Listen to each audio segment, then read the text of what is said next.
more minutes.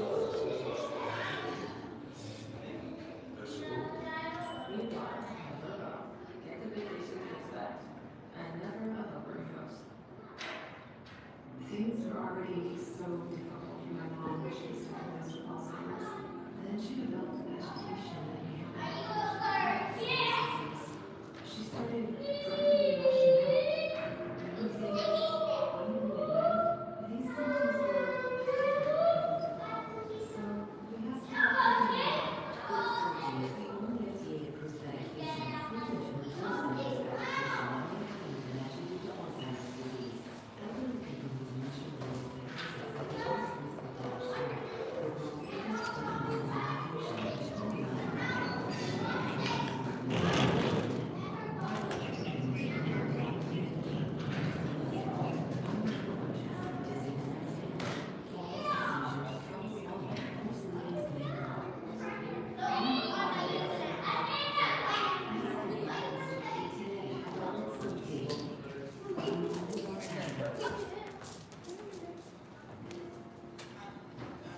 Nah.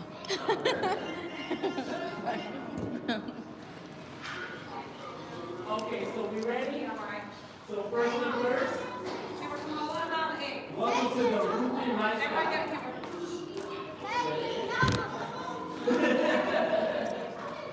So, welcome to our first roofing 101 class. Jeez. Do you want to wait till they're done?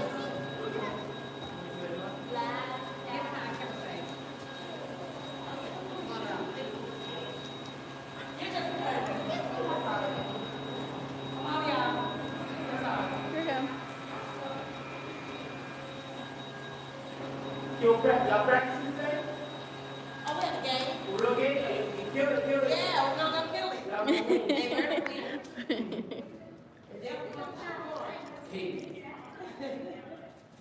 We're gonna share these next time. Yeah, sure, go ahead. Okay, so, again, welcome to Roofing Class 101. We're glad that you guys could be here. This is the fourth class. So, with the fourth class, hopefully we're past the what's the roof stage. You know, and we're kind of getting a little bit more into the nitty-gritty so we can get a full understanding on how the roof actually works. Today we're going to talk about roofing systems. So we're going to be talking about flat versus slope roofs, and not just as far as for roofs, how it goes is the entire system. So not just shingles or metal or membrane. We're going to talk about the entire system because if roofs don't just fail, it's usually one part of the part that failed, and it's because it's either overlooked, misunderstood, or kind of crushed. Okay? So we're going to be going over these, and at the end of the day, hopefully we're able to speak a little more fluently as far as the roofing products and what we're talking about. And then at the end, we're going to do a little game. And then last time, just make sure we retain everything. Okay? Cool. Juice? Juice. Hey, there we go. All right, so first thing that we're going to do is we're going to start our first video. And this is going to be I got you.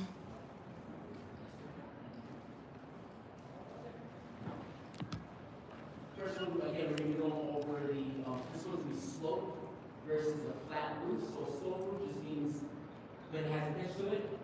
So when the triangle has a little pitch, so that's considered a slope. A flat roof is flat. So how it usually goes is from 0 to 12. So 12 being the pitch. So if it's a 0 12 pitch, that means that's a flat. Flat like that, this right here. If it's a 112, that means this goes up a little bit. 212, so 12 is straight. Yep. So for instance, this right here. This might be a good example of it's a 912.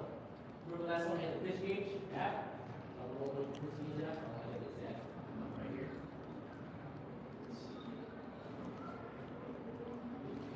Pitch finder. Is the pitch gauge on your phone? Sean? Yeah, I do. I didn't sign it. Oh, real quick, let's see what else. Oh, you have to have like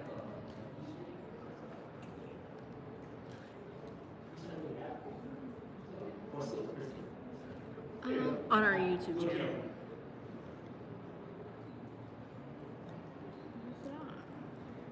Okay. Get the pictures right here real quick. If you look at this,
as well.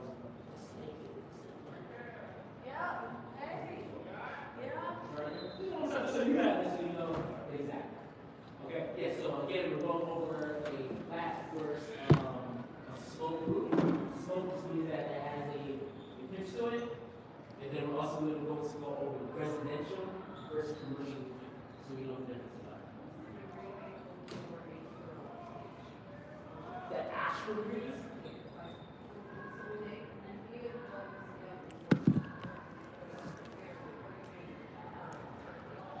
There is, so it's usually like one of like every foot.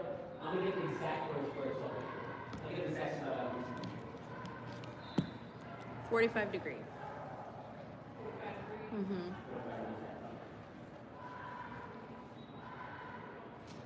And then if you go all the way to 90 degrees, which is a mason roof, that's when it's like, it's a wall.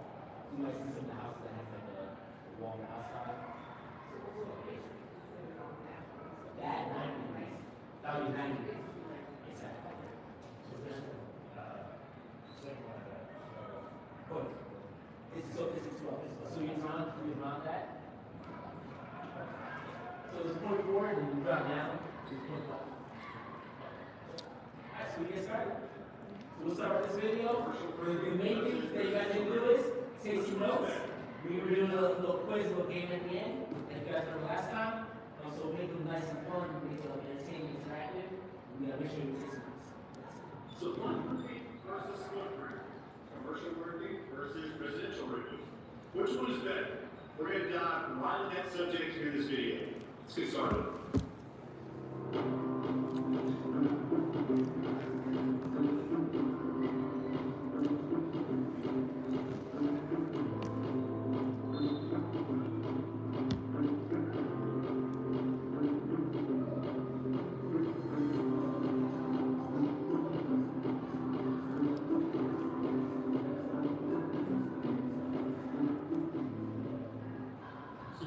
Subscribers, thanks a lot for coming back to our channel and checking out the video. If you're new to the channel, let me say about myself really quickly. My name is Zach Lincoln. I'm the owner of a company called Digital Working Innovations. I'm a U.S. military veteran. I'm a licensed general contractor and roofing contractor in over 9 states. So let's make sure you know that I'm qualified to have this discussion with you. So how convenient for us, we're actually on a roof right now that has both flat roofing and sloped roof. Now, on this particular project, I'm out here in Denver, Colorado with Skyguard. I'm back with my buddies Chase Barron and Sean Smith. They invited me to come out while we're doing this project. So this particular project, what we're doing is taking off Decra. There's actually a wood shake underneath this. We're going back with another stone-coated steel sheet on, I believe it's going to be Decra here. And there's already torn out PVC and EPDM system here on the flat roofing part and down CPF. Now, in this particular video, I just want to talk a little bit about what's the difference between slope roofing and flat roofing, and then the difference between this doing residential and commercial. Okay, so if you're a roofing contractor, you may specifically do one type of roofing projects, and that's totally fine. You could be really, really great in one niche, and there's absolutely nothing wrong with that. Now, if you're a contractor who wants to do things in other niches, maybe you've been doing residential for a long time, you want to get commercial. As you know, if you want to go from slope roofing to flat roofing, that's where a lot of the commercial work is going to be. Now, there's still commercial slope roofing, but a lot of the commercial roofing is flat roofing. And so, one of the positives about doing just slope roofing is it's very easy to find crews to do slope roofing. Typically, you're doing a lot of residential stuff, so you're going to get paid faster on those jobs.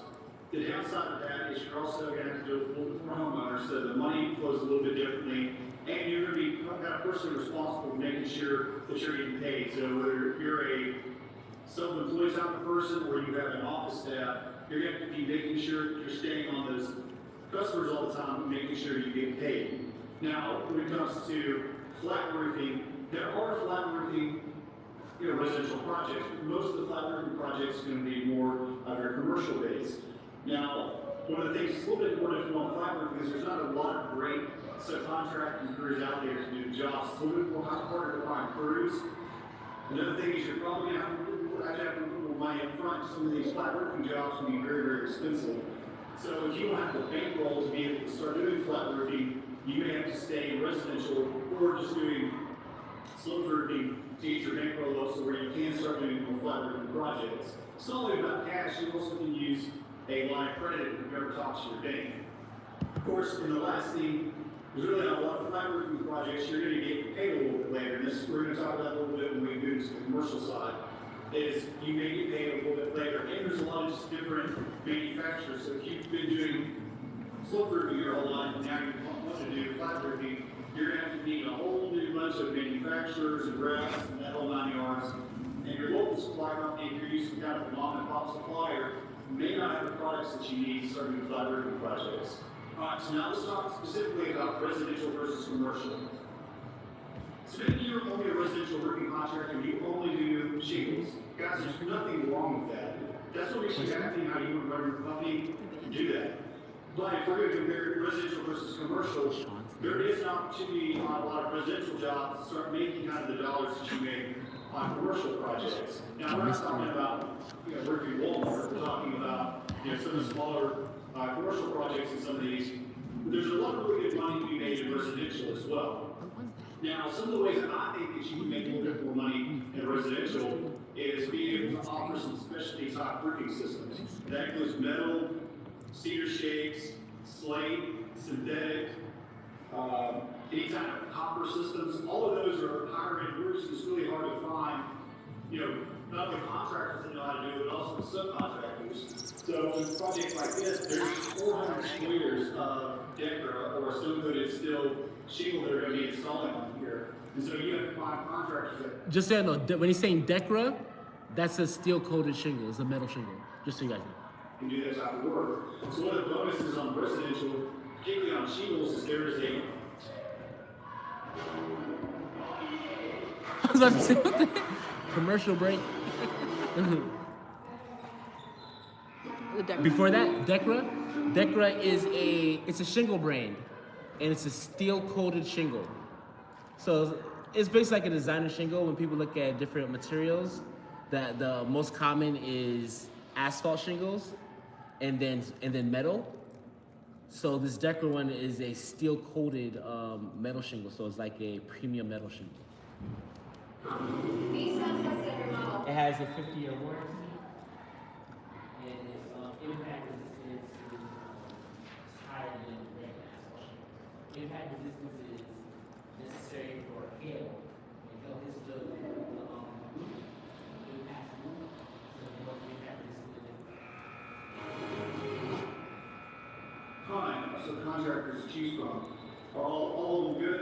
No, but there are a ton to choose from. And it's a lot easier to find those crews. Now, residential, for me, and the reason that my company specifically doesn't do residential anymore is because we can't chase some money, and we feel like we have to work really, really hard to make a little bit. Now, I'm in an area where our company is located in North Alabama. If we would do less residential locally, the profit margins just aren't as good as in some of the other areas.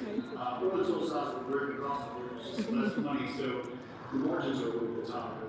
So that's why we personally don't do residential. But the good thing about residential, though, is you do get paid fast. So if you're just starting a company versus you trying to run off and do a project like this, you can go bankrupt overnight. We'll talk about that a little bit on the commercial side. Residential is really great because you collect your money fast, get your bankroll up, you really learn the business before you jump into some of these larger projects on the commercial side. So most of the time, if you've been around for a long time, you might even be able to work out deals with your homeowners where you get half up front, half after the job, or however you want to set it up. If it's an insurance claim, they give you the RCD, you collect ACV, and deductible afterwards, or whatever the case is. But there's always people needing to do, or needing residential houses. It's just never going to go away. Now, on the commercial side, one of the things you have to be ready for when you start working on the commercial side is a lot of times you're not going to get paid anything up front. So you're going to have to, again, bankroll all that money, just like we talked about earlier, we're talking about flat roofing. And you're talking about commercial, we're talking about bankrolling a lot of money up front. And then most of these companies that are going to hire you for flat roofing, a lot of times they have their payment terms on 30 and 60 and 90. And what that means is after you send them the invoice, they're going to pay you 30 days, 60 days, 90 days afterwards. Case in point, we did a big apartment complex down in South Florida back last year. We actually finished the project in April of this year, so April 20th I actually billed the company. It is now November the 18th, and I still have not been paid my retainage on that project. So, a lot of times you have to be able to bankroll a lot of that money on your commercial projects. Now, also commercial, you gotta learn how to do B2B sales versus on the residential side, you're doing business to consumer or B2C sales. Business, So B2B means B2B business to sales business. is a big deal, and if you start saying, hey, I'm only doing commercial, I'm doing residential, understand that it might take a little bit longer for those, not just the leads to come in, but also getting the deals done, because you don't normally are talking about bigger sum of money. So it's just something you have to be cognizant of if you want to start doing commercial work. Now, I really like commercial work, and of course we do federal government contracting as well, just because I feel like I can do just a few really good projects a year and make a lot more, not necessarily a lot more, but make more than me doing 100, 200, 500 residential projects throughout the year. So for me, I like to do, and our company does, less projects to make more profit. Versus on residential, you're trying to do volume. So that's got a really big difference between the two, how you want to set your company up.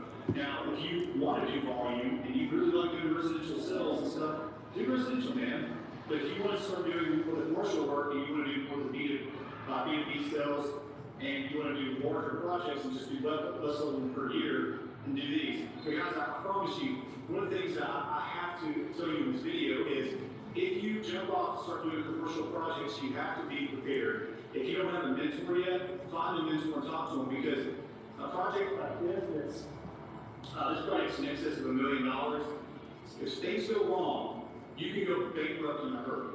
So just make sure that you do your due diligence. If you do hop into some large commercial jobs, and make sure you find a mentor.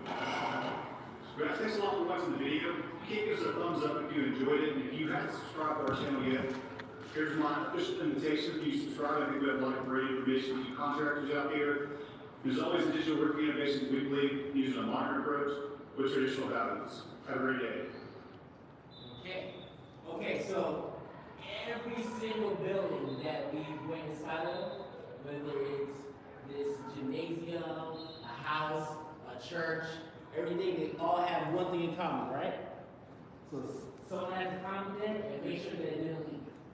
So what we're trying to make is that's going to be the future you. Making sure that we're having these buildings that's sturdy and the number leaks. And at the end of the day, we want a good roof over our heads, right?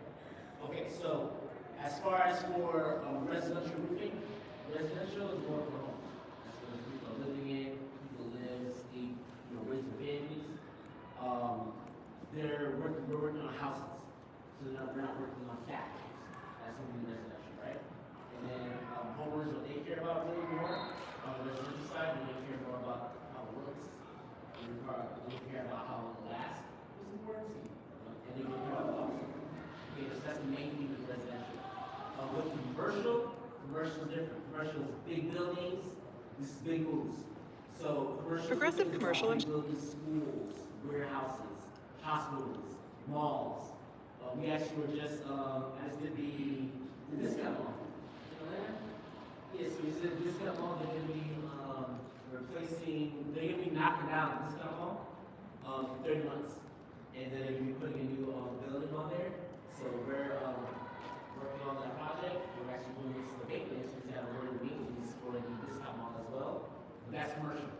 We're gonna be so big buildings. How we usually like to explain that, those are usually flat or low slope roofs. So this we consider like a flat or a low slope roof. And we also have bigger paydays. So for instance, the discount mall, that roof right there is worth $1.8 million. That's what that is, An average residential roof, our average residential roof for our roofing company is about $16,000. You get me? So $16,000, $1.8 million. But the residential roof, you're able to get, you get 2 a day. If you get one person, then you go to the neighbor, and just help the neighbor out. I want to make sure that you don't have to upgrade the fact that you fix hers. So you're not ruining the property values. So it's 60 too, and you're able to get neighbor as well. With commercial roofing, is a little bit more of shaking hands, kissing babies, meeting the right people, and networking, because your network is your network, and it's getting the right people. Okay? Do you guys have any questions as far as with the residential versus commercial part? Any questions? It's slower payments. Yes. How long does it usually take for you guys? If you give me time. I'm gonna give you my time window, and then I'll give you relative to the averages, right? So for residential, there's different aspects to it. So when I say that, meaning you have customer A and it's residential and they're paying out of pocket, right? They're paying out of pocket, so they're paying cash and paying or they're financing, to mean that they're paying for it. When it's that aspect, you get paid as soon as you go to the roof. So say you schedule the bill, you schedule a week out, you expect payment, you expect half up front, half after you do the roof. So right there, the payment is immediate, right? Wait for cash flow. Second part is insurance. Insurance pays more than retail. So insurance generally, they'll pay the max amount. When it's a person, they want as much discount as possible to pay out of pocket, and you want to have money to pay. When it's insurance, it's a little different. So insurance, the average time frame they say is usually 30 to 60 days, which means that you go to the homeowner first, they have to file a claim, that'll be day one. You do the inspection, file a claim, that's day one. It takes about 40 hours for the insurance company to schedule the adjuster appointment. Then you'll have an adjuster appointment, and you have to wait 7 days. After adjuster appointment, you have to wait for a response. That'll take a week. Or if it's not approved, or repair job, or denied, which means you have to continue fighting for it to get the approved. So that might take 2 extra weeks. But once it's approved, it takes a week for them to send out the check. Sometimes they can send it immediately, which is like direct deposit, or the snail mail, or the mail, it takes a week to get the check. And then the mortgage company might get the check. So if the mortgage company is on the check, that means we'll be able to send the check out to the mortgage company, for them to receive it and then endorse it, which means sign it. And then mail back to the homeowner, for them to give to you. So that part usually can take 30 to 60 days as far as you finally get the money to build the roof. And then when you build the roof, now you can do the back end from the insurance company, from the mail to the homeowner, for the homeowner to send to the mortgage company, for the mortgage company to send it back to the homeowner, and then send it to you. So that's why 30 to 60 days with that. So the roofing business is a pipeline business. So if you're just starting to get into roofing, it's not about getting one job and getting paid this month.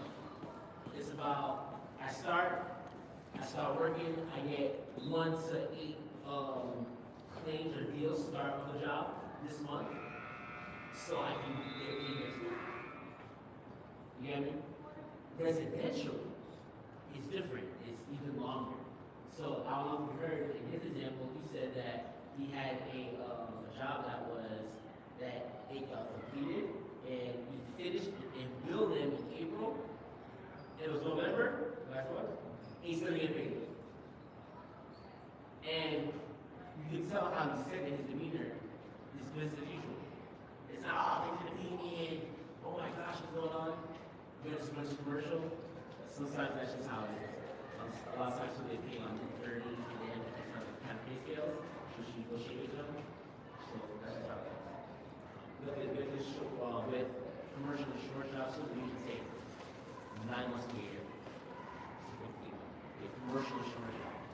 But the payout, it could be $50,000, it could be 6 figures. So you can make 6 figures in 1 year, but you have to wait 9 months.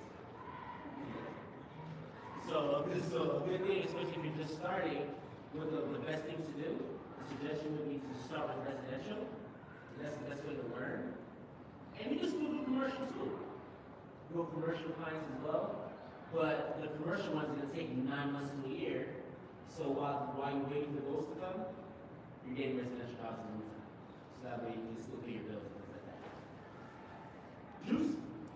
Juice. Hey, any other questions as far as for residential versus commercial?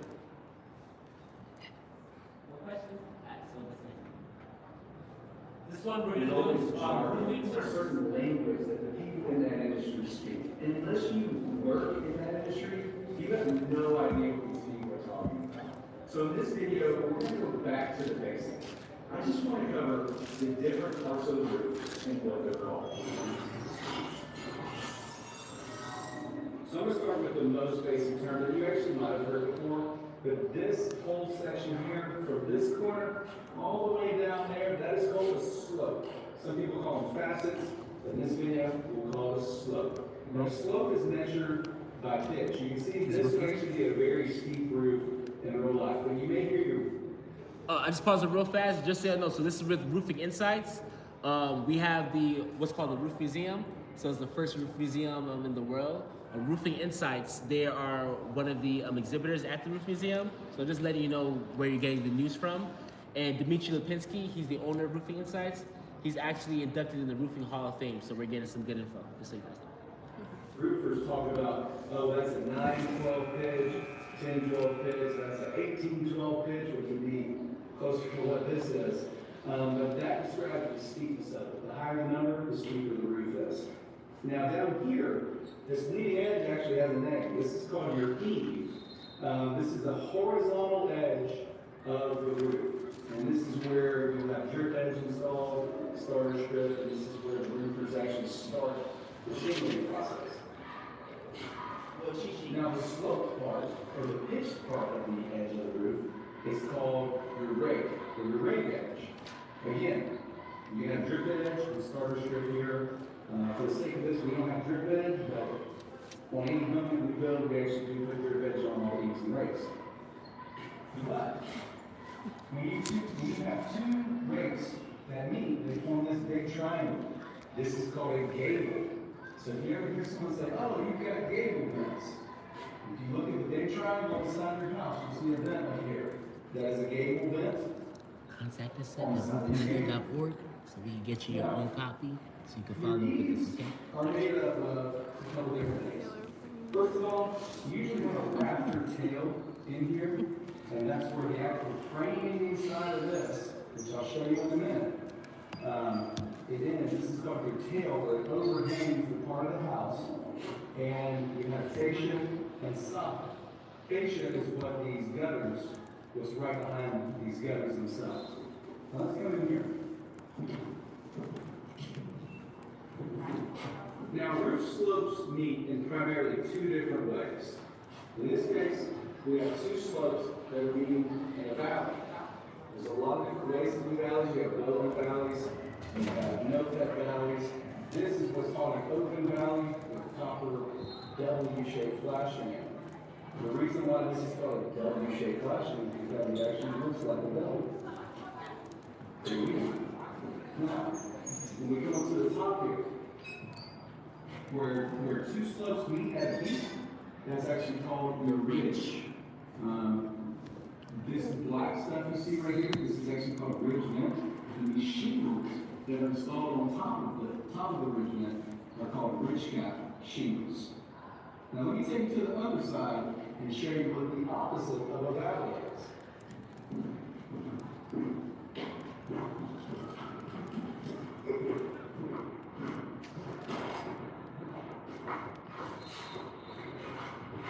Now, if you notice, these two slopes, just like the other side, are joining, but instead of joining in, they join out. This is what we call a hip. So you'll notice, as opposed to having metal or shingles woven together, these actually just meet, and then we put more ridge cap shingles over them. So this is what forms your ridge cap.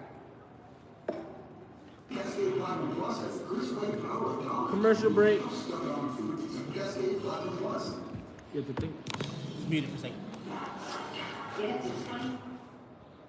Okay, question. Quick quiz while we're on commercial break. Yep. So, at the very top of the roof, right? So the very top of the roof where the roof meets, what is this part called? The ridge. Okay, there we go, the ridge. So this is the ridge. This one doesn't have ridge cap on it. We don't elevated there. And that's what's going to allow us to breathe. So extra ventilation. That's called the ridge. Good job.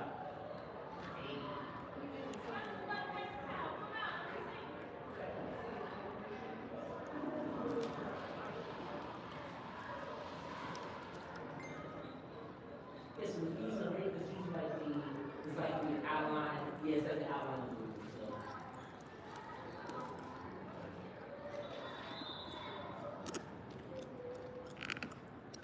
So basically, it's the edge of the roof. So like the E, so basically the E is like the one right here. And you see this is the roof. I'm gonna do a illustration. So is it like the eve is horizontal and the rate is sloping? Hey, there you go, there you go. And I'm gonna show you guys what she's talking about, so, okay? The east right. So your roof, I want to tell you something really important. You're going to hear your roofer say, oh, your roof is 19 squares. And that's just our way of measuring the size. A square, if you take one square and multiply it by 100, that gives you the square footage. So a 19 square roof is actually 1,900 square feet. That's just more roof. Ooh, that's a good one. And you're going to hear it if you're shopping for a mirror. Well, what I'm going to do right now is actually go inside of it. Okay, so that was really good. So basically what it said is, he said a 1,900 square foot roof is 19 squares as far as roofing terms. So when we're talking roofing terms, how big is that roof? We say in terms of squares. So it's 20 squares, it's 30 squares. A real good roof would be like 100 squares. Using the triple digits, it's a 100 square roof. It's a mansion, or a church. So 100 square roof is equivalent to 10,000 square foot. You understand? So a good way if you're doing like sales, like so we have roofing sales. So if I'm trying to get a whale, a big roof, 100 square roof, then I would go my filters on like Zillow, for instance. Now we got houses that's 10,000 square feet up. And I know that all of those are 100 squares. You get me? And then now usually most of the houses get one in the neighbors have the same similar size house as well. It's not even a size house. So these people get a little tip, but that was a good one. So every 100 square foot equals 1 square. It's part of the and then the top of the roof. Give it a read.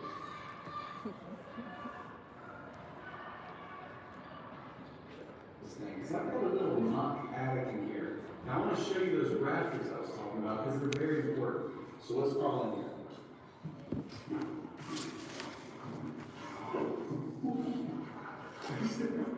Okay, so now we're in this really small kind of fake attic that we have here. But I want to show you some really key things that you're probably going to hear your roofers talk about. So I said rafter earlier. This is actually a rafter. This is the structure behind the actual roof. This is what holds everything up. Now down here, if you go down here, this part that goes past this part here, the rafter that extends down here is called the rafter tail. So I said that earlier as a rafter tail. Now this part right here that the shingles are actually nailed into, right here it's OSB sheathing. We call it sheathing or roof deck. So when you hear someone talk about rotten decking, this is what we're talking about. This is what we're talking about with rotten. This is what's holding, or what all the shingles are actually nailed into.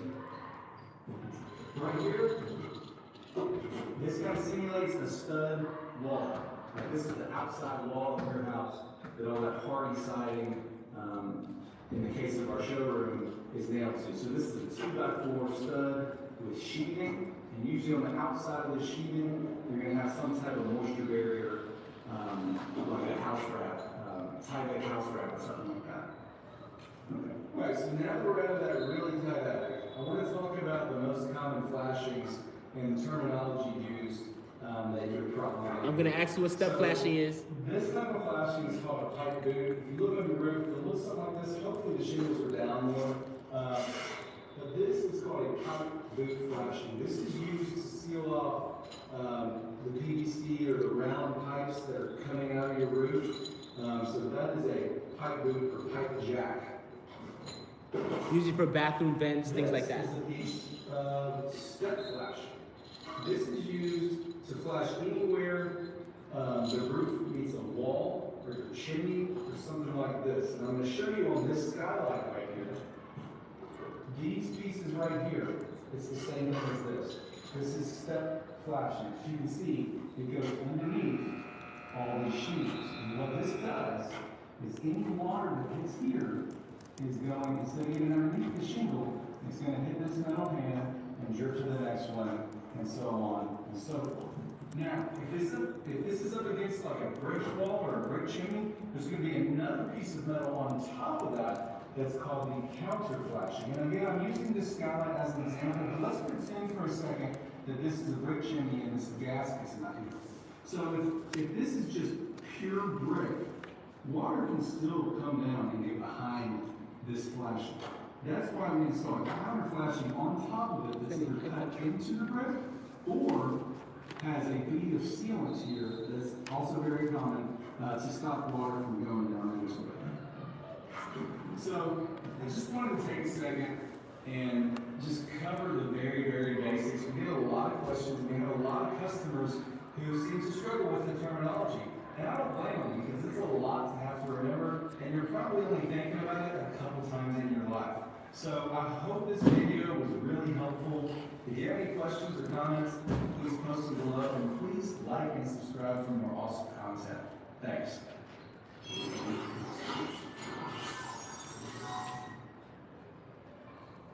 Okay, so tools. What's kind of flashing? Or step flashing? What's step flashing? You guys know? Where does it go?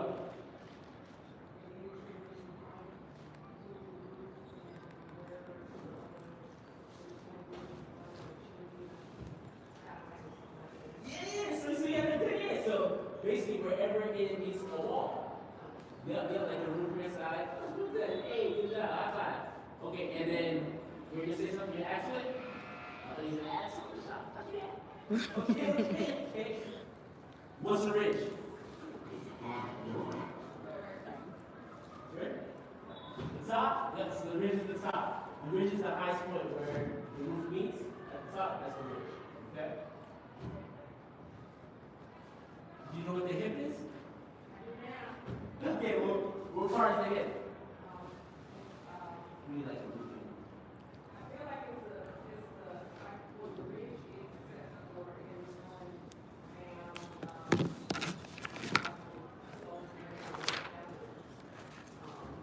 Yes, so yeah.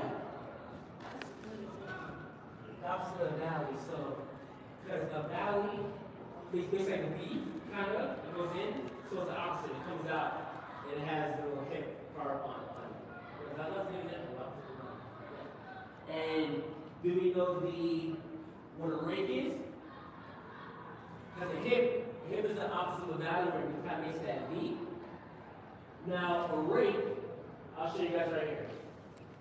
Okay, so this is a good example. So you see the roof portion right here? So this is the roof. See how it's not a hip because it doesn't have roofing and another roof portion. Let's make that. To get the hip right here, the ridge, hip and ridge. So this is the reason.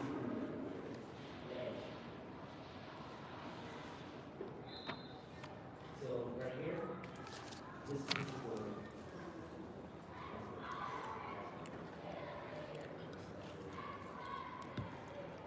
So this is the E, this part is flat.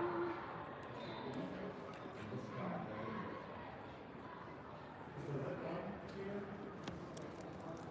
yeah, so see the white part? That's what that line is. That's what it is. The shape of it, where it's going, that's the rate. So when we put shingles on, we started on the shingles, but the actual white part is just innovation. And the same thing with the E, it's this lower section that's black.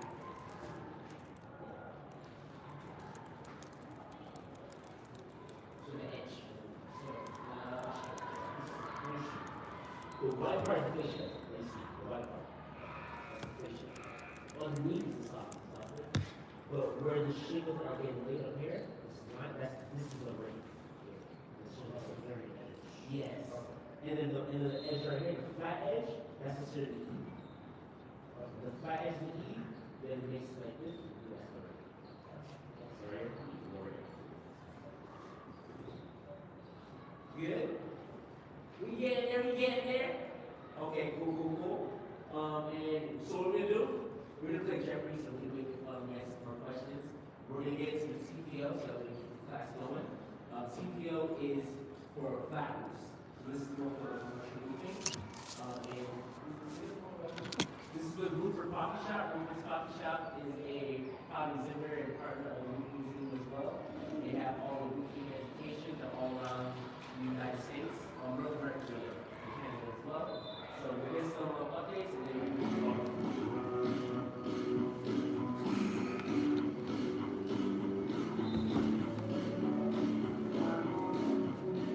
Welcome to a lunch and learn from Roofer's Coffee Shop. My name is Heidi Ellsworth, and these lunch and learns are for you, for the entire office, to learn about products, initiatives, what's happening in the roofing industry. We are so excited today to bring really an important class. We love bringing these 101 classes that really help everyone understand the different products of the industry. So our friends at John Sandville today have brought TPO 101. Very excited about that, and we are going to be visiting today with Corey Kurtzke from John Sandville. Before we get started, let's go over some housekeeping. You will have a discussion sheet that please, I hope you have all downloaded as you're watching this during your lunch break, possibly. Fill out the lunch and learn discussion sheet, and as we go along, it will help you because online we have a quiz. Only if you registered for it. After this, if you take that quiz, you can get a certificate for this class. So be sure to download the discussion sheet and then look for that quiz on Rivers Coffee Shop under the lunch and learn page. Don't worry, you guys are gonna be getting your let's stuff, get your started. certificates. Corey, welcome to the show. Thanks, I appreciate it. Happy to be here. We are so happy to have you on this lunch and learn. I'm very excited about this. I've worked with TPO for many years, and I feel like I'm always learning something new. So this is so important for everyone out there. Let's start with an introduction. If you could introduce yourself and tell us what you do with John Sandville. Of course, as mentioned, my name is Corey Kurtzke, and I'm the TPO product manager at John Sandville. So anytime you hear TPO, new product offerings, new entrants into the market, anything we're doing in the TPO world at JM, that would be going through me. So I would be a great point of contact there. That's a lot of excitement, I think, because TPO is a leading product right now. So you've got a pretty cool job. Yeah, that's when I came aboard John Sandville. I kind of slowly started learning more and more where TPO falls into the market, which we'll talk about today, and quickly realized it's a pretty good segment of our world. Yeah, it really is. It really is. So today, for this lunch and learn, we have 3 learning objectives. The first learning objective is an overview overall of TPO. The second learning objective is to understand more about TPO membranes. And third, to talk about TPO product lines, all the accessories, adhesives, colors, types of TPO that are out there. So let's get started with our first learning objective, an overview of TPO. Corey, please talk to us about where TPO sits, maybe starting with the market share and looking into some of the history. Yeah, of course. So one of the big things when you talk about low slope roofing and single ply roofing is you hear TPO a lot. We've said it already a lot today, but you hear a lot because it's so dominant in the marketplace. And kind of the mix that TPO came about kind of in the early 80s or late 90s. And when we start looking at market share, kind of where TPO is, it essentially went from zero, very small numbers in the early 2000s, and what you kind of see is it kind of ramps up very quickly to where we are at today, around 53% of the total low slope roofing market. So it went from very little to dominant force right away. Yeah, and just for those folks out there, TPO stands for Thermoplastic polyolefin. it's a mouthful. Yeah, it is. It is. I've practiced it since striking numbers, I can say it confidently. That is, I have to tell you, I'm always like, do we need to Google that again? Because it's just, it's not at one. We got a little cheat sheet, so it says what TPO stands for in the book too. So I'm gonna ask you guys later for a little cash. How did it come into the roofing industry and really how has it grown? Sure, so. You guys won? About, Next one.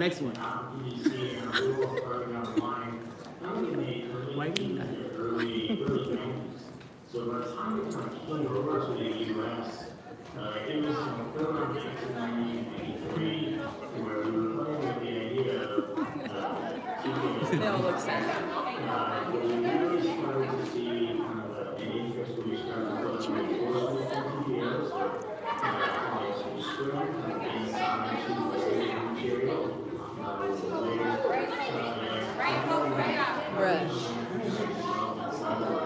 They won. We started using that for essentially magnesium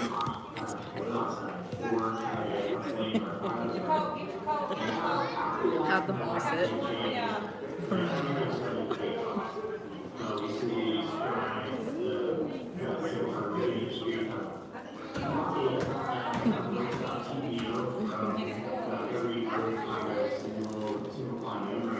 And that's how everyone started to pay attention to it. And it's not just 53% market share with over 380 million square feet in 2006 compared to 1.8 billion square feet in 2017. Boy, that's a huge increase. Yeah, I mean, part of it is that still common. You saw every other kind of EVM, C, or roofing, they're all hovering from the same area. There wasn't any, crazy dominant leader, but TBO, as you mentioned, went through 53% in 2006, 380 million square feet. That kind of was the last time we really close to every other kind of membrane or roofing style there.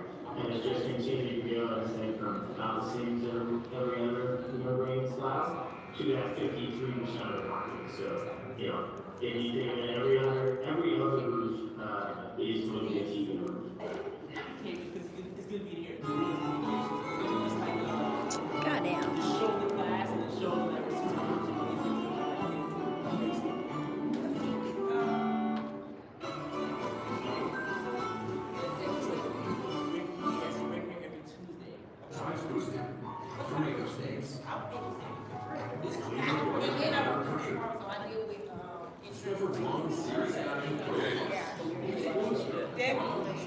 I just saw on State Farm today. Commercial break.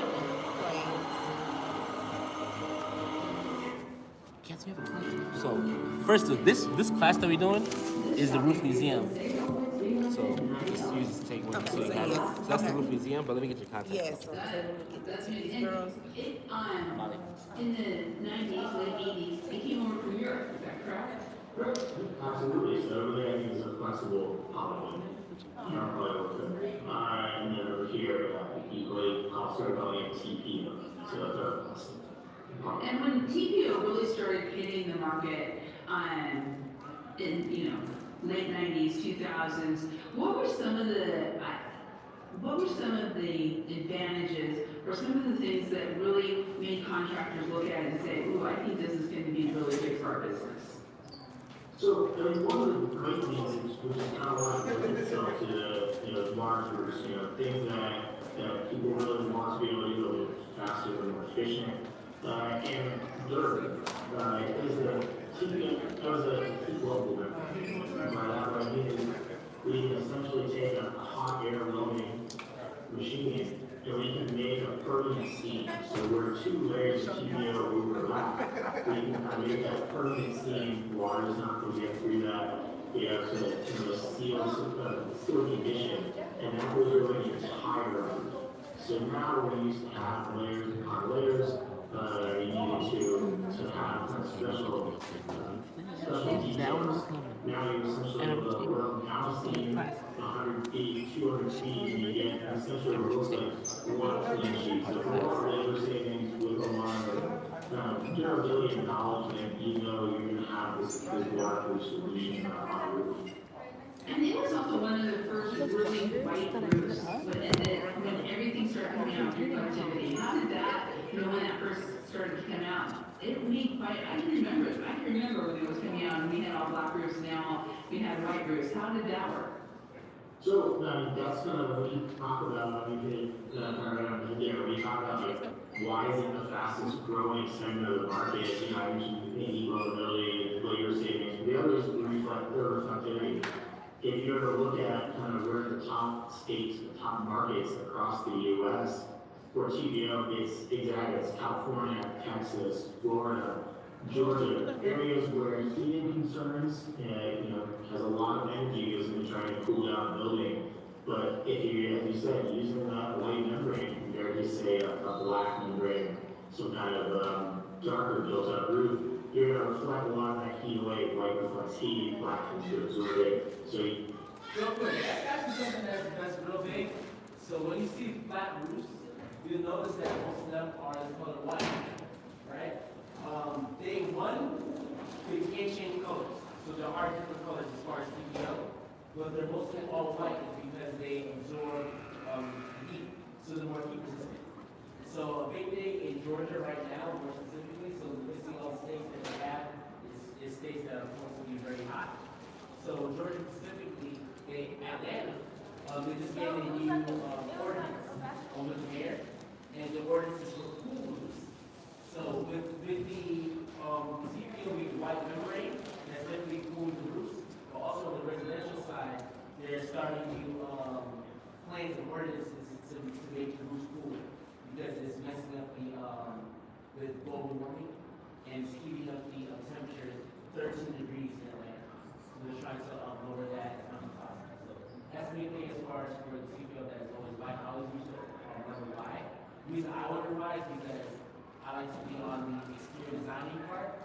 So how can you imagine the colors to make it a little cooler? But this is the reason cooler. But this is the reason why they're really making it cooler by having white.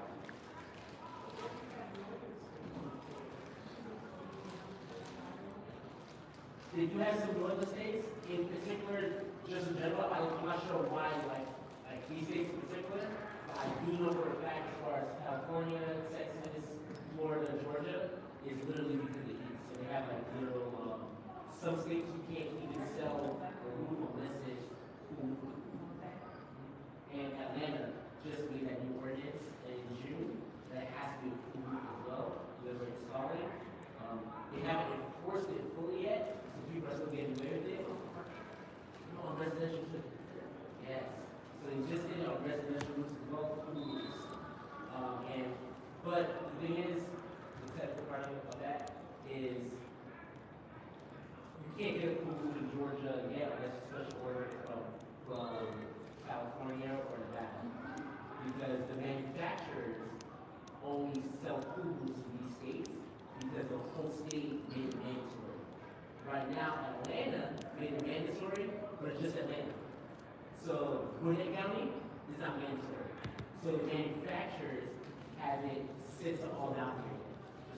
So in the future, that's what we'll do. you get, of course, it's easy to use, but then building owners are starting to realize costs less money, less energy to kind of keep that building a little bit cooler. So you kind of get a great mix of from the installation side all the way to the building owner side to keep going.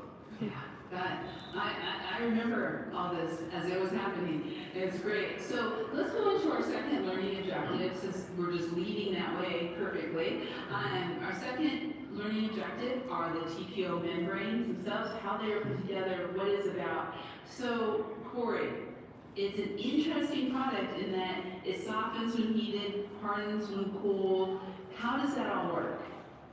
Yeah, so that's a key element of thermoplastics as a whole. So we think thermoplastics, PVC, TPO versus thermosets like EPDM, they kind of fall in that segment, just like you said, softens when heated, hardens when cooled. So because it's a lot easier to work with when you weld that material together. And as I was talking about, you have almost like these automated welding robots, we call them, and because it's being heated up, we essentially can work with that material very easily. When we roll it, and we'll weld that as we're trying to lay it out on our roof. It's not going to create kind of a permanent, you can heat it up and cool it down, and go through that cycle a couple of times. There's a little bit different than thermostats that you heat up. Yeah, yeah. And so you had said earlier that when it first came over, it did not have scrim, and then that was added. Can you tell us about that? So when we talk about scrim, or we essentially talk about reinforcement, when you're looking at why you use a reinforcement, you're looking for something that's going to be able to hold up to things like dimensional stability. You're going to have stronger, say uplift performance, where you have higher pressures, where you're worried about things like pullouts or any kind of damage to the material. Once you kind of have that reinforcement in there, kind of all of the actual in environment use cases kind of get better with that reinforcement. It's stronger, it's not going to strain. You're not going to have a lot of the issues that if you just have just the raw material without kind of that scrim reinforcement in there. So it became very, very clear very quickly that this just kind of increases the usability and durability of the product. So you have the TPO, you have the scrim in it, and then all of a sudden there started, because your job as a product manager, started being all these new innovations. Let's talk a little bit about TPO fleece backed, because that really changed how things were going there. Yeah, so when we talk about fleece back, the name kind of leads into exactly what you think about it. You have a fleece material that's, right up to essentially the bottom of your TPO. And the idea when you're using a fleece back material, you have some alternate installation options where you may have a hybrid system that might have granules on top of maybe a layer of built-up roofing, or you might want to hot mop the material. The fleece back can essentially will allow some of those alternate installation options. Not only that, you also get this kind of protective membrane barrier for the membrane when areas where there might be, say, high hail. You're going to be able to have kind of essentially just another layer that's helping out for kind of everything a roof is going to run into in the environment over 10, 20, 30 years. So just that kind of adds another layer of dimension that fleece back can be, but TPO can be used for. And there's different, like you just said, there's different installation methods. Can you kind of go through that with the different installation methods for TPO and how that works, both TPO and TPO with fleece back? Yeah, of course. So when you think TPO, I say one out of every two roofs is probably a TPO roof. When we talk about insulation, by far and away the majority, over 70% of installation TPO roofs are mechanically attached or mechanically fastened roofs. So the idea is that fastener is going down to the deck, 6-inch, maybe 12-inch on center along the length of the edge of that TPO that's being unrolled. And then we have that layer that overlaps the TPO that's being deep-welded. So essentially you have one edge that is being fastened to the deck, and then the other end is being overlapped over something else fastened, so you kind of get that waterproof seal in. So that's not one thing, is that mechanically fastened. One of the other versions, which technically counts as mechanically fastened, is induction molding. The idea that we're going to kind of have plates that are going to be fastened to the deck, but those plates through the induction process can be welded to the TPO. So now the TPO has no puncture through it or a fastener or anything else, but you still get a mechanically fastened down to the deck ability. So kind of a little bit of a hybrid idea. And then what makes up almost the rest is the adhered solutions. So the idea is that essentially trying to mechanically fasten the deck with screws and fasteners and plates. When we say adhered, we talk about using membrane bonding adhesives, things that are going to be sprayable so that it can essentially be adhered to the cardboard or the insulation right on the deck. So a little bit different of a system, but kind of makes up the second half, probably 22% of all the installed TPO roofs.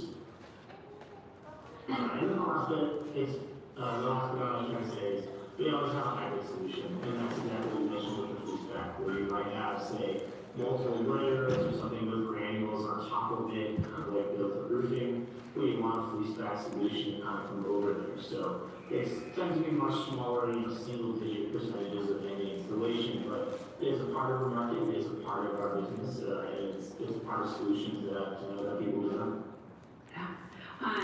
That's so interesting. So let's just kind of also bring back and talk just a bit about how TPO is manufactured, because I think that's going to help everyone too. As we have all those visuals now, we've been seeing everything and where it's being installed and the types. But how do you manufacture it? So I'm an engineering degree. This is kind of where I got very interested when I came aboard, was kind of how do we put it together? Because the way it was described to me is, if you look at TPO from the side, it almost looks like a sandwich. You have material on the bottom, your reinforcement screw in the middle, and then material on the top. And the way we can manufacture that is, if you think, say, on a big piece of machinery on the left-hand side, you start with all of that screw or reinforcement on a giant roll. And as it gets pulled through this machine, the first step that it hits is an extruder, so essentially heating up that TPO material, and it makes this thin layer that kind of gets applied right to the top of that script, that reinforcement. So it's kind of your first top of your sandwich, essentially. So that's where we start to dial in kind of how thick is the material, so we'll talk about a little later for product options. So we'll have that top layer of material, say the white side or the leathering side. Then it goes through the entire process, cooling down, making sure it's the right dimensions, and then it comes to the bottom half of that sandwich. Essentially, again, hot thermoplastic is being pushed into a cooling extruder through these thin sheets. That's being applied to the bottom, and essentially what comes out the end of the machine is this nice, clean, 10-foot wide roll of TPO that essentially just gets spun up. Cut right there at the end of the line, and then we essentially have this roll of TPO. So we start with scrim on one side, apply the top and bottom of that sandwich, and on the right hand side, we essentially pop out, that roll of TPO is the Excellent. And if it was to be fleece back, does it go one more step to bring that fleece back on the bottom? There's a couple of ways that can happen, but a lot of times that can happen, and it's somewhat in that process. Once that bottom part of the sandwich is applied, essentially you can apply that fleece back under there. But again, sure, it's still in that same piece of machinery, so when it comes out the outside, or the backside of the entire machine, you have a roll of material. This one just happens to have fleece back on it. So the intention is all materials on one side, and on the other side comes out that rolls through the roof. It's great. Okay, let's talk a little bit about recommended use. Alright, we're gonna pause for a second. I wanna horse out. We gotta do this section, especially in the roofing. We're talking about TPO. So, at the end of the day, I want you guys to digest everything. So, first thing first. Do you know what TPO stands for? What does it stand for, Sean?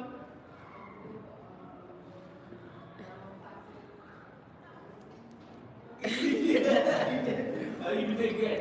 The fact that you got the thermoplastic part already, that's real good. It's old, it's thermoplastic, Yep, that's what the CPO stands for. So, I think we're done. Come on, hey, you know what I'm talking about. What color is the green? That's usually. Hey, there you go. Version. TPO is usually white, so what's the benefit to that?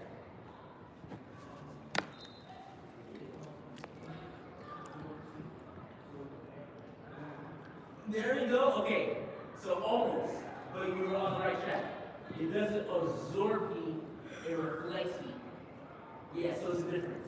It reflects heat, and that makes it more resistant. It's bouncing back. It's like a black shirt is going to absorb the heat. The white shirt is going to reflect the heat bouncing. Same thing with TPO. TPO is a single pipe membrane, which means it has one layer. These are what you see with big buildings. So as far as your Walmart buildings, your malls and things like that, that's where you're gonna see TPO. TPO for you guys, what it really means is, it means if you're working on it, it means you're making $20, $30, $40 an hour. If you're the foreman, you're making over $100,000 on that job. And if you're the owner, you're making over $1 million on that job with TPO. So when you're looking at big business, you want to look for TPOs on salaries. Okay? Question? Yeah, when you said owner,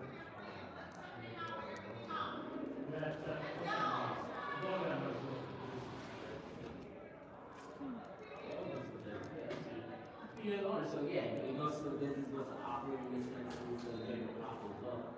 You're taking, so for instance, the job of $1.8 million. It's good profit on the job.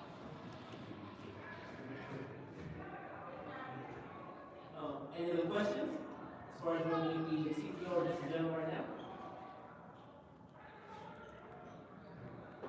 No question, no question. Okay, so what we're gonna do is, we're gonna have this on our training wheel, so we're gonna get our info. So we'll be able to follow up, and we're gonna have more information on the TPO. But while we're here right now, we're gonna do this so that we're Jeopardy. So we have some fun, so we can make sure that we're keeping the knowledge, we're retaining everything, and then that way we go to the next step. So I don't want overloading and grouping. It don't sound good until we start making money, then it's not right. So this gets into a little bit of jeopardy. Yeah, no, yeah, here. you want to put on? Yes, you can put it Or if we're on the screen. I can't. You guys wanna all come to one team?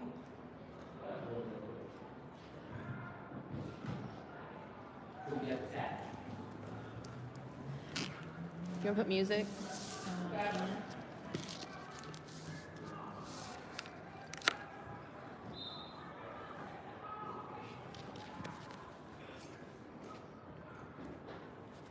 Alright, so we're gonna play a little bit of Jeopardy. So you know how Jeopardy works, right?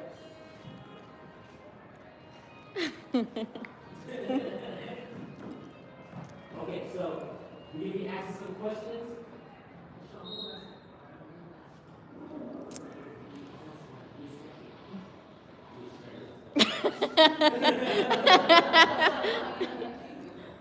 Yeah, okay.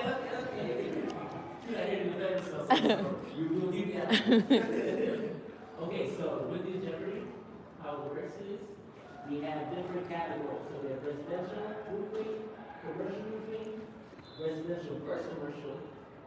We got TPO roofing, and then we got the mysteries.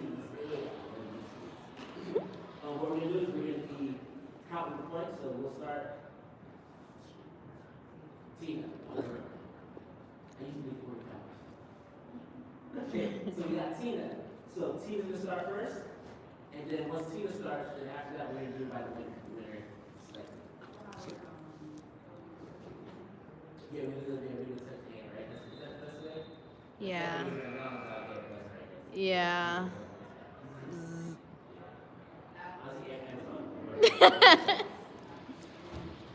Yeah, okay, so here's Rules. So here's the rules. So I'm going to do this. I'm going to click. Let's do one for an example. The first one is going to be the second, okay? Should I do a mystery? Let's do mystery. We're going to do a mystery for 100. Okay, so mystery 100. So we will start it. The term refers to the overall structure that supports the roof covering. Then after I say the full thing, then you tap. So you guys have to wait till I say the full sentence. So if you guys see like the term refers to, that was not gonna count. Once I finish the end, then tap. Cool. And then I answer with a question. Right? So if the answer is TPO, what is TPO? Cool? If you don't answer right, the next person is here. At the end of it, we're counting all the points. This one was 100 points, for instance. So we're going to count all the points, and the winner, we do something. So like that's Washington saying, we do something. Okay? This one was roof deck. Oh, you got that?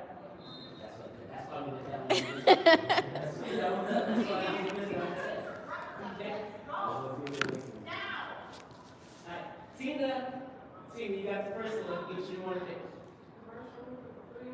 300. 300. For 300. This commercial roofing system is installed using hot asphalt or adhesive layers. Sheesh. No.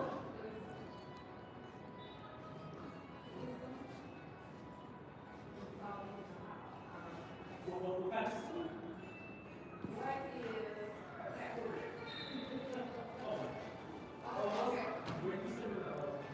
What is the fat roof? Slack, slack.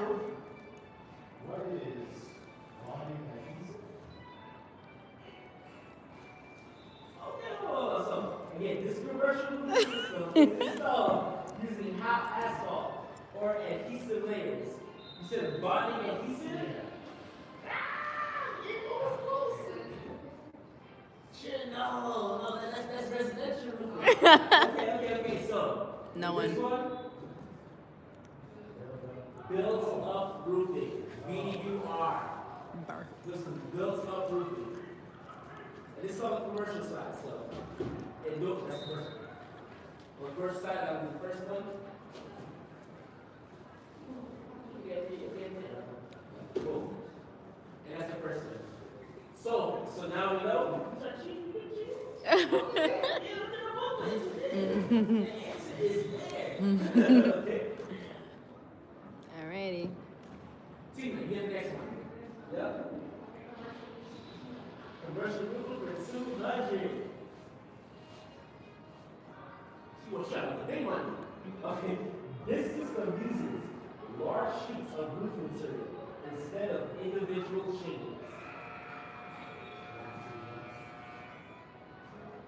What is what?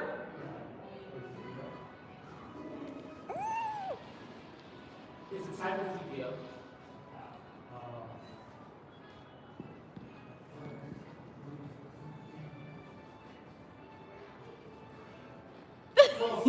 Single pipe. I get the answer. So the answer is single ply roofing. So TPO is single ply. When we're laying it down, we're laying down single ply TPO. Same thing with EPDM. A single ply, which is just basically one large layer. That's all of that is saying. So those answers fit underneath that. But the answer was single ply. Good job, good job. We're getting a little technical, so that's fine. Next person. Tina? No. No, Tina gets one more. That's like I remember her name too. Commercial 100. Let's do it.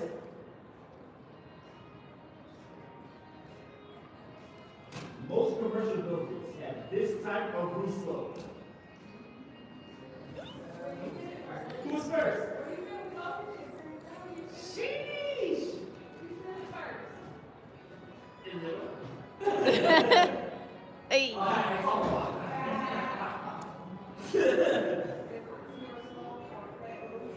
Hey. Flat roof or low slope. Good job, Tina. Okay, so the first $100. First 100. Yeah. There we go. Next.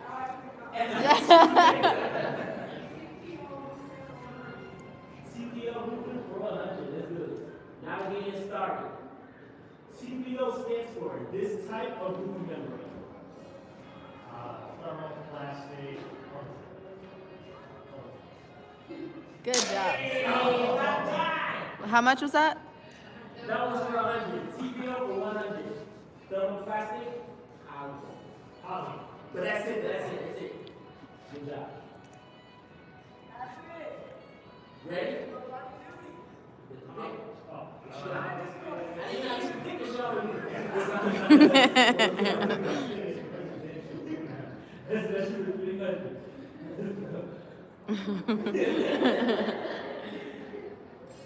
This part of the roof protects the edges and helps direct water into the gutters. What we got? What we got? Splashing.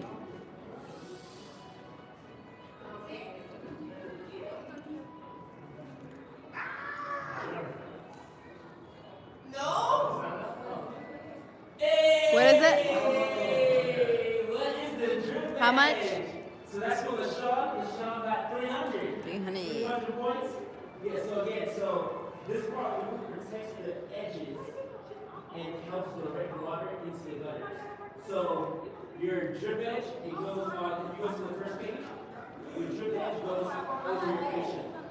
And the fascia is the part that is the white part right here. And usually that's where the gutters are as well. So your fascia usually goes behind the gutters. And the drip edge protects the fascia from rotting. So we have no rotting. Come here, let's see. Sean, you have to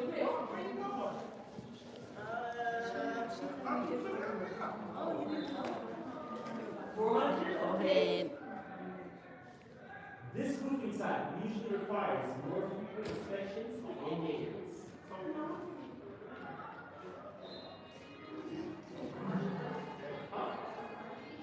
Hey, let's Sean got that. Okay, let's Sean paying attention. Okay. Well, that's fine. Yes. What is commercial roofing? You got that? Yeah. Sean, move forward. So it usually requires more frequent inspection and maintenance. So with flat roofs and low slope roofs, they usually require a lot more maintenance than a regular slope roof, like a residential roof. So that's why they do it. Okay. Residential versus commercial for 500. Why are residential roofing materials usually lighter than commercial materials?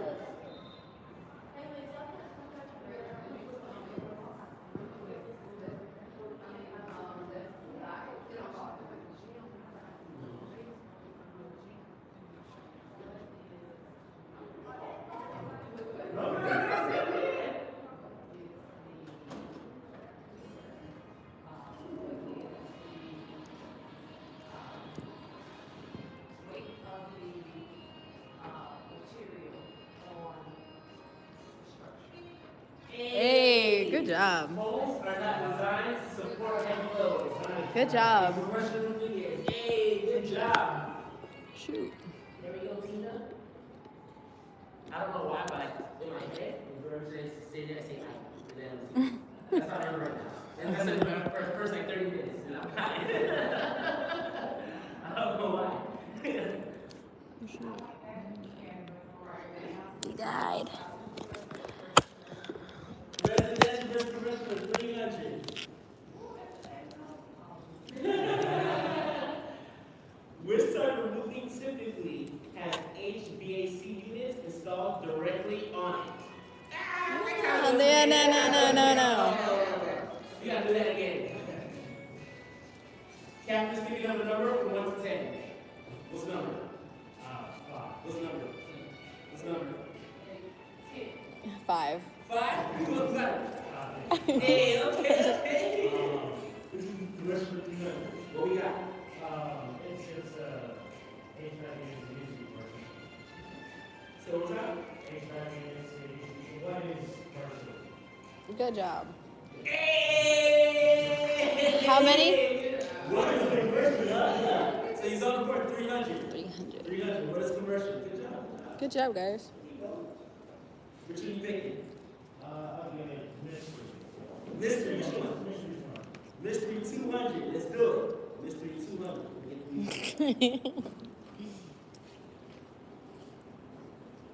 This protective layer is installed between the roof, deck, and shingles. Hey, Sean got one. What you got? This is between the roof, Deck and shingles. that is the, Ooh. what is the synthetic underlay? Hey, good job. How many is that? How much is that? And that is the underlay. Is that 200? So again, that is the protective layer installed between the deck and the shingles. That's the underlay is also considered felt paper, and the felt is what protects the decking body. And it's waterproof. What you got?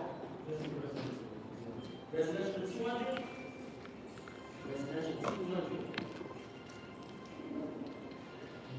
valve is sloped and designed to shed water quickly? Yeah.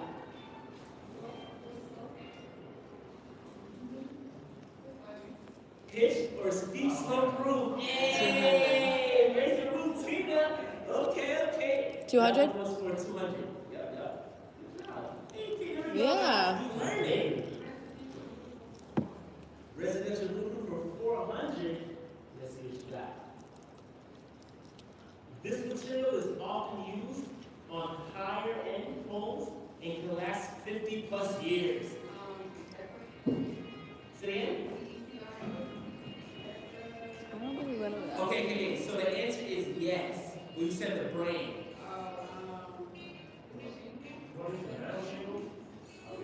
Which one? Metal or slate? Yes. And Decra is steel coated metal. How do you spell it? Decra? Yeah. Decra is D-E-C-R-A, but that's a brand name. Yeah. Yeah. How- But you're right, though. how many points was that? D-E-C-R-A. How many points? 400? 400.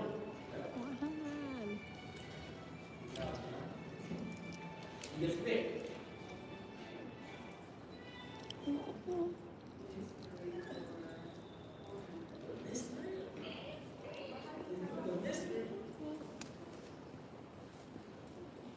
This occurs when water sits on the flat roof for more than 48 hours. I think that's that. I think that's it. You made it up? You're right.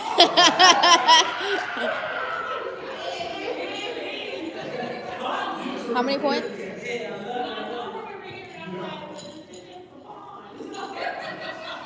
How many points? 4. Gotcha. That was all, yeah, 400. That was awesome. So, pound. So, this occurs when water sits on a flat roof for more than 48 hours. It's considered ponding.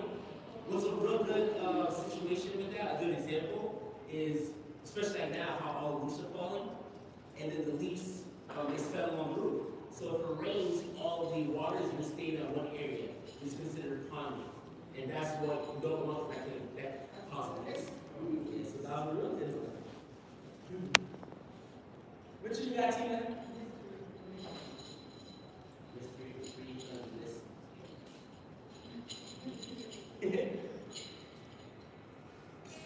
This measurement unit is used to price roof materials.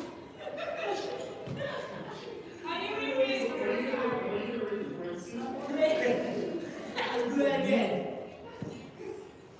This measurement unit is used to price roof materials, in parentheses, 100 square feet. Pick a number. 30. Pick a number. Pick a number. Pick a number. What's the number? 7. 8? You said 3. 8. That's close. What is the answer, LaShawn?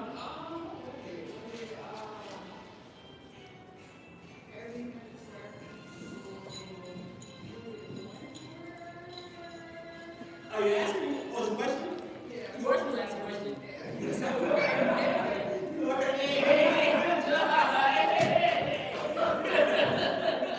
She said it right. She said it. This is good. Good job. Good to take.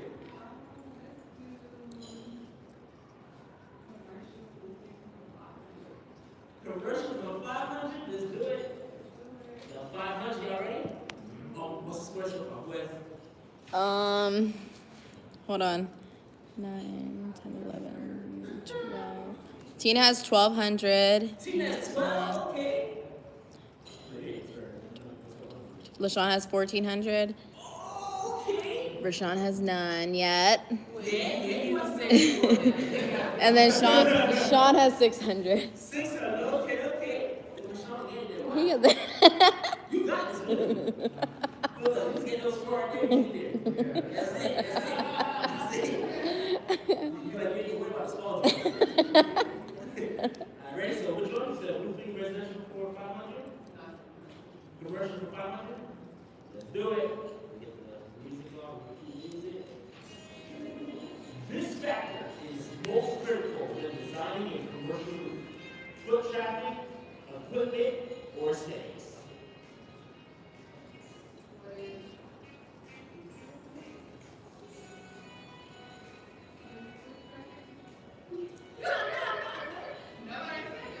So, And the only reason I say that is because I think it'll last longer.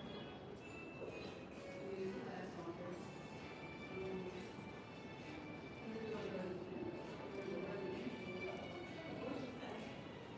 she really said what do you Is that a foot traffic, equipment, or aesthetics?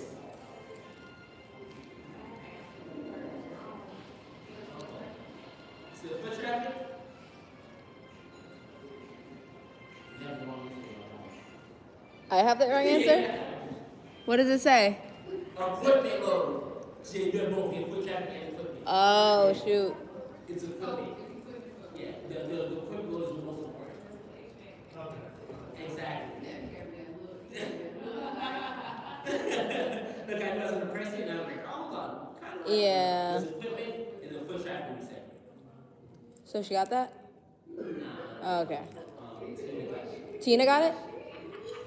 Nah. I told you, I don't know what you're It was gold. It is really equipment, though. It's really equipment. It's equipment. Which will cause foot traffic because those equipment need to be maintenance. We're not splitting points, but it does make sense. We're not splitting points.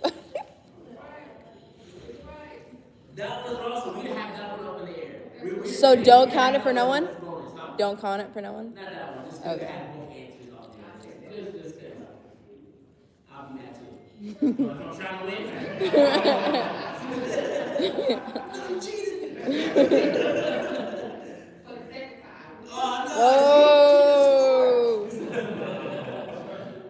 What's the three and out? Which one? We can do resolution. For 500, a big dollar.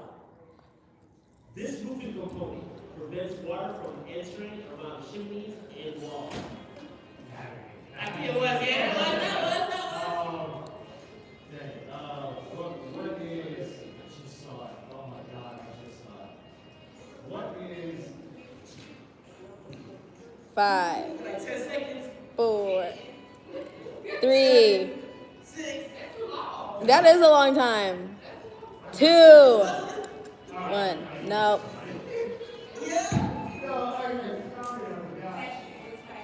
Yes, it is. What is flashing? Sean, flashing. Was that 500? Was that 500? That's 500. What is flashing? You had that. Alright, Tina. Commercial for 400. Ready? This is a common drainage method used on flat commercial roofs. We don't all take. Oh, I'm sorry. You're good. You just talking around. You okay? We're good.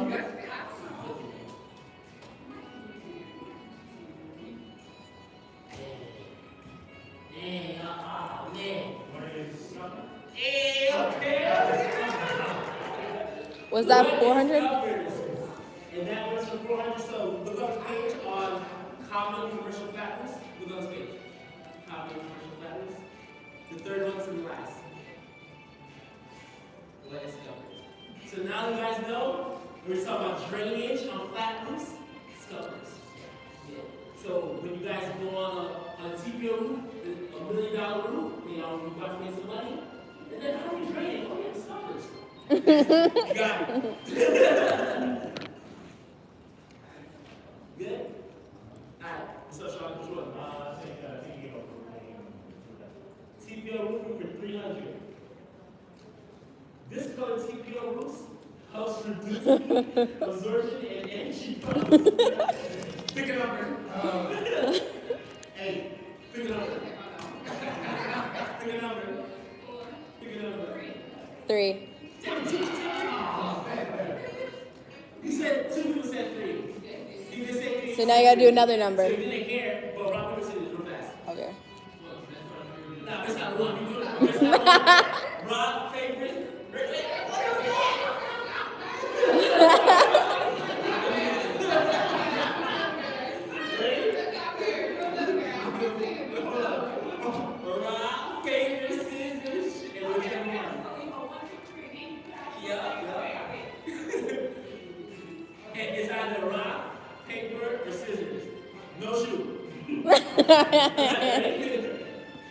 Rock, paper, scissors, shoot. Hey. Hey, good shot. You must be supposed to award. You ready? What's the answer? Hey. Rashawn on the board. Hey, there we go. How many points? 300. Okay, there we go. There we go. All right, so Rashawn, you gonna pick that one? You trying to do big, okay? You get it. Trying to do big. How much you got there?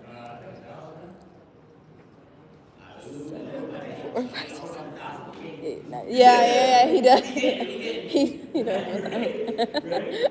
So this was TPO roof for 500. 500.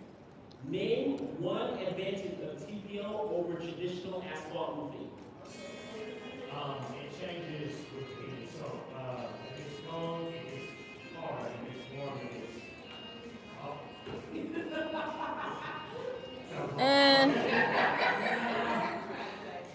Okay.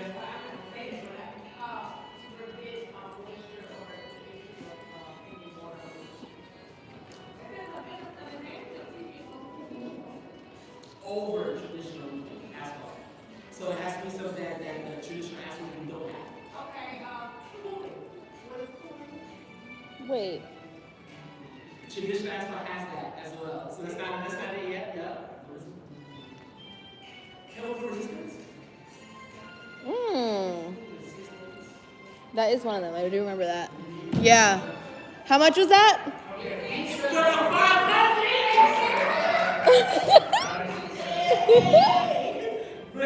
Raise the roof. Good job. That was good. Good job. That's it. Now.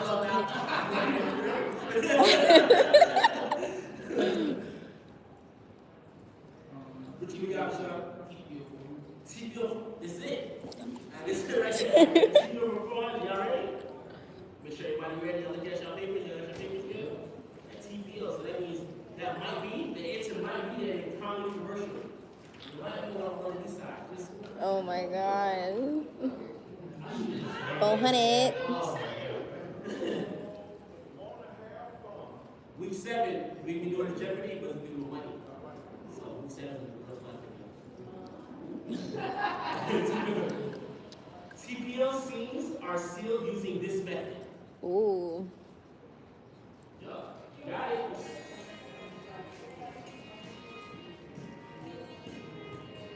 You did it next. You did next. No. Michelle, listen up. No. No. Seams are sealed using this method. No. Try it.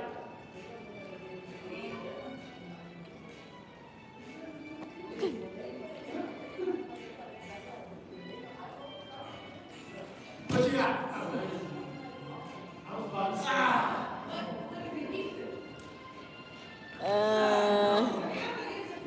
You're getting close.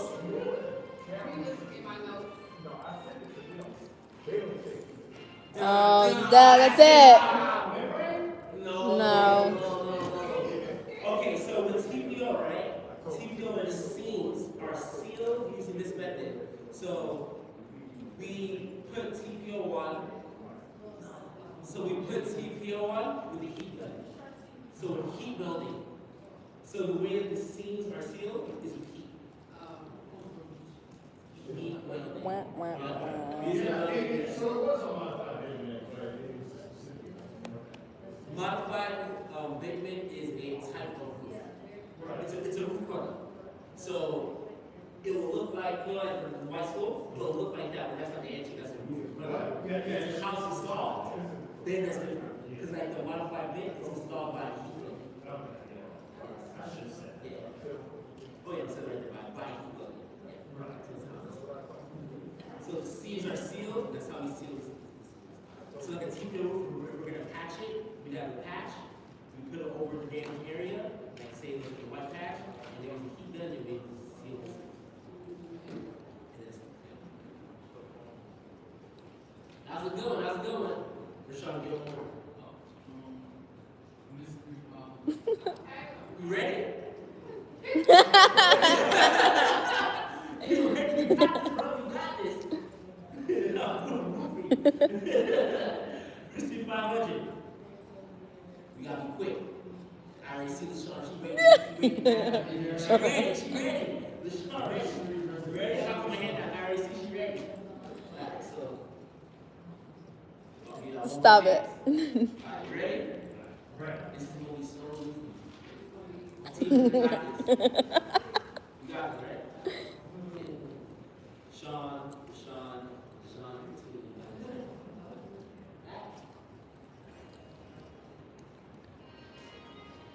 can you name all the Sean's? Pick a number, pick a number. Wait. 8. Again. It's 2. 2. What's up? What's up? Yup. Yep.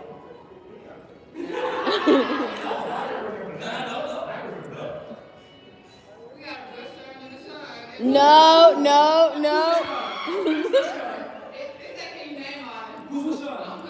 Okay. Who's the Sean? Oh my gosh. You gotta go to the next person. No, that's it. Nah, I don't know. Nah, we gotta go to the next. I don't know. That's too much of a guess. You gotta go to the next person. We gotta. This was specific. This was Next. Okay, so let's do it one more time. Numbers, excluding LaShawn. Yeah, you can't. Nope. Nope. What's You had number? it. Pick a number. 5. Number. 2. Number. 10. 9. Tina, what's the name? What's the other one? Cool. Okay, what's the other one? You got it. You got it. You scared. You ain't know what to do. Good job. Hey. You spelled it right? Yes. Look at that. Bonus points. Bonus.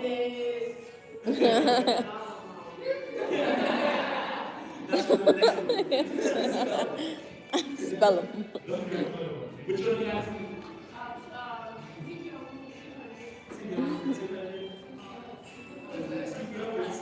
Let's do this. That's how we all learn it. This TPO is most commonly used on this type of building. Rock, paper, scissors. That's it. Rock, paper, scissors. We got it. Rock, paper, scissors. Rock. Ready? 1, 2, 3. Okay. Scissors. What is commercial? Good job. Is that 200?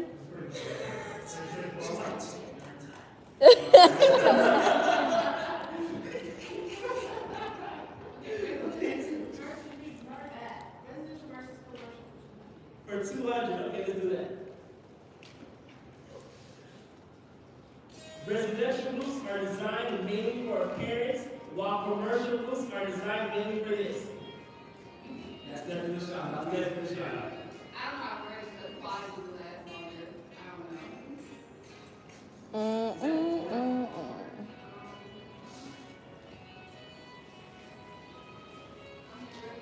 Then we ask you that longevity, right? Go. Oh. You still in first, what you got? No.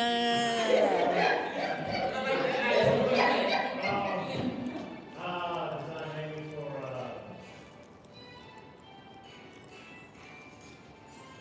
quality?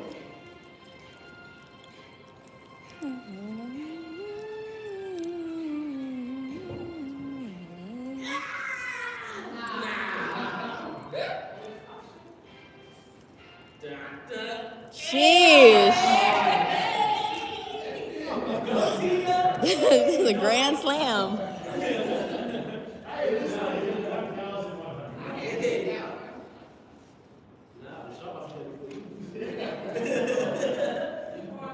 Residential for 100? Okay, let's do this. Sean, you ready? You got this, right? You got it. You got it. This is most common roofing material used on residential homes in the U.S. Gosh.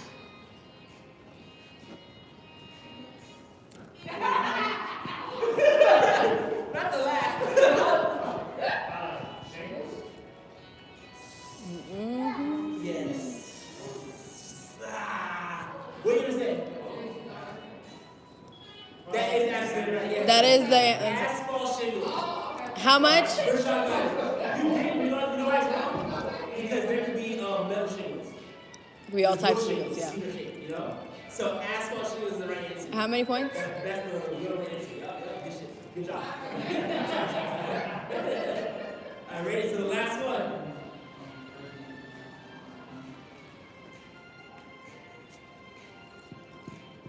Alright, so this one's pretty easy. I don't want to do cash on No. Not for the $100. This last one. Alright, so some for the vending machine. This is vending machine cash right here. So I see. Gas number. You said gas money? That's like $7. Alright, gas money. You got that a little better. 2 gallons. 2 gallons.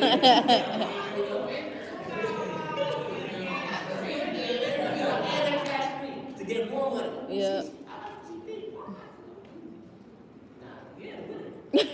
That's not the winner. No. This question.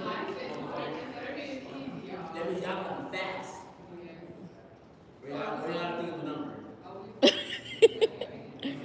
is a big number. This is not good. Which type of roofing usually costs more per square foot? Residential or commercial?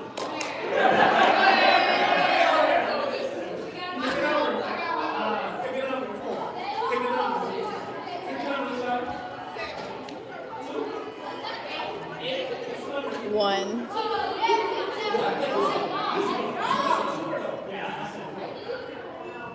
Oh, that's it?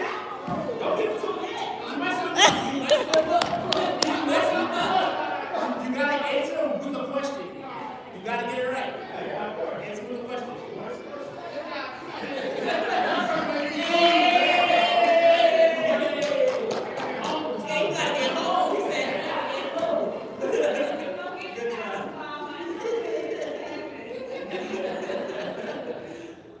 Guys, I really appreciate y'all for being part of the core class.